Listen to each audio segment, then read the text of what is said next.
Bonjour et bienvenue dans l'édito de Camille. L'édito de Camille, c'est chaque jour un point sur les actualités publiées sur le site d'Info Chrétienne. Aujourd'hui, vendredi 26 mars, nous allons parler de défendre l'opprimé. Nous allons nous intéresser à deux manifestations. La première à Paris contre la guerre au Yémen et la seconde au Pakistan pour dénoncer les abus policiers dans ce pays. Nous évoquerons ensuite le sauvetage d'une église en Chine, avant de nous tourner vers l'Iran où un couple de chrétiens a été condamné à une peine de prison à cause de leur foi. Pour finir, avec un appel lancé par des personnalités italiennes pour demander la libération des prisonniers arméniens.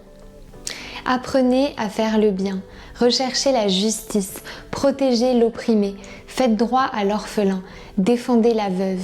Ésaïe 1, verset 17.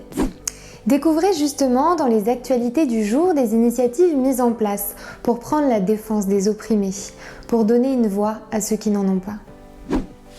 Sous la forme de manifestations comme hier à Paris où 12 organisations non gouvernementales ont organisé un die-in, une forme de manifestation où les participants simulent la mort pour dénoncer la complicité silencieuse de la France dans le contexte de la guerre du Yémen.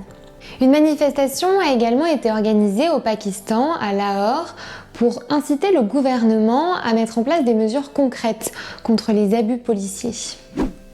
En Chine, une église catholique a été sauvée de la destruction grâce à un article publié dans Asia News.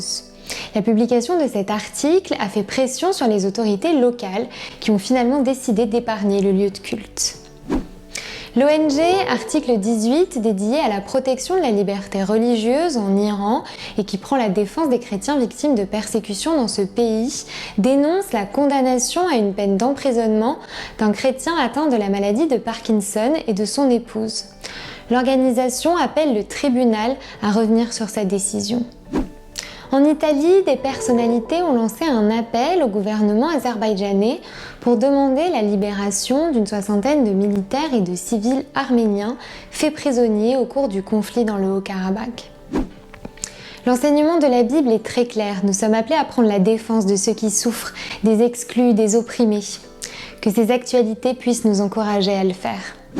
Ce sera tout pour aujourd'hui. Si cette vidéo vous a plu, n'hésitez pas à la liker, à la partager ou à nous le dire en commentaire. Je vous souhaite une très bonne soirée et un très bon week-end. Soyez bénis.